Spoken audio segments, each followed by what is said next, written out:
Hi, I'm Diane Krokora, CEO of Partner Path, and welcome to this week's Technology Channel videocast coming live to you from Cisco Partner Summit in Dallas. With me, I have Mike Vizard, and we spent the day in separate rooms talking with various executives on various topics. So I wanted to talk with Mike around what did you learn? What are 3 things you learned from the Cisco Partner Summit today? Well, I learned how Cisco is kind of using software as almost like a sledgehammer to drive customers into these software licenses, because if you want the latest, greatest features from Cisco, you have to sign up for Cisco One, because you can't get the analytics or the advanced capabilities unless you wait for some physical network upgrade somewhere, and then that might come in 2 to 3 years. So they really got figured out how to drive the feature set of the software to drive people to this recurring revenue model.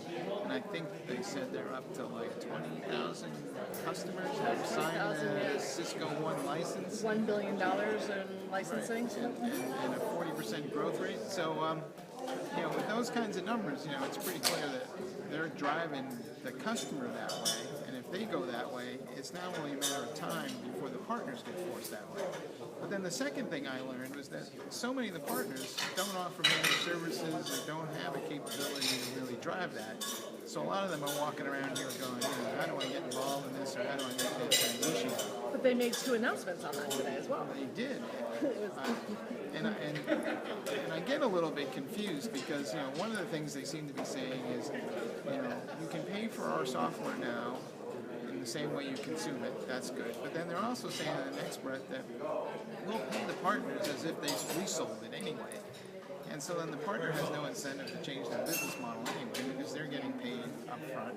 And there's like a 5% kicker back on the hardware that they can then renew somewhere down the line. Right, so you're talking about Easy Pay. Yeah, Easy Pay. So there's a program that Wendy talked about this morning called Easy Pay, where the partner can sell the 3 years of gear. She used Meraki as an example.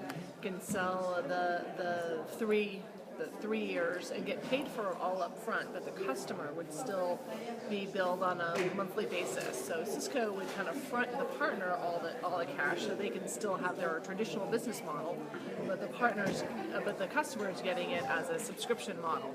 And then I guess it was a 5 or 10% holdback from Cisco. Kind of like when you lease your new Lexus, right? Do you want, at the end of the 3 years, do you want to pay the extra 10% and buy your Lexus and still have it? Or do you want to trade it in for the newer Lexus? And I think that's one of the models that they were talking about. And actually, it's insidiously clever, because the thing about it does is that you have to have a lot of cash to fund that kind of thing. So it kind of drives everybody back to the big vendors with cash to pay them, because the smaller vendors wouldn't be able to finance those types of deals. So a lot of partners are going to be scratching their heads going, can I really afford to sell something from a smaller vendor that doesn't give me the cash up front? And it is a Cisco Capital program. We talked with Wendy about that in the breakout. So it is a program that's really driven by the Cisco Capital team. And then so that was 2. Sorry. And then the third thing I learned about they announced was the whole deal with ConnectWise, which I think is kind of cool. But it surprised me that they felt the need to actually make a specific MSP platform available to partners when there's so many of them out there.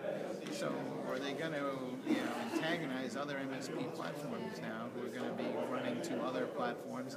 And I even wondered, did this deal have something to do with the Datto deal? Because now they were selling network services as a managed service anyway, and maybe they knew something about this deal involving ConnectWise because they lost the deal, so maybe they decided to merge anyway.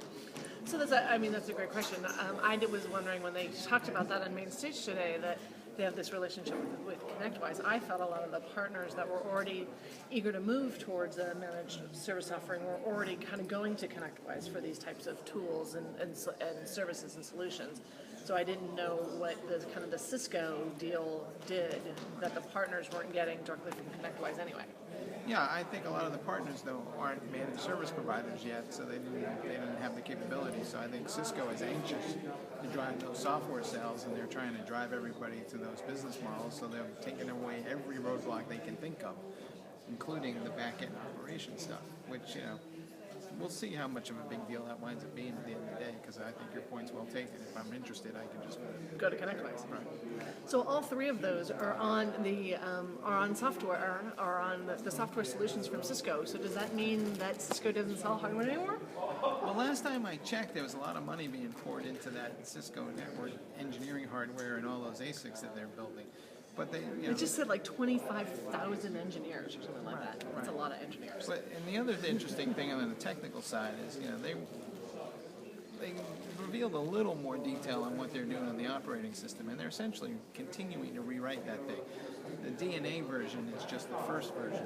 That entire operating system is going to wind up being a set of microservices that you can take apart and consume as you want, mix and match here and there in the future. So it'll be interesting to see how APIs and microservices come together in the future to let you do some interesting custom solutions in a way that's a lot easier and not as expensive. So yes, there's still hardware? Yes, there's still hardware. Because last time I checked, you can't buy Cisco software and Without run a hardware? anything other than Cisco. Cisco networking stuff. So yeah, it's they're open, but they're not part of the open networking movement. There's a subtle difference there. They're all for interoperability, as long as it's interoperable on their platform.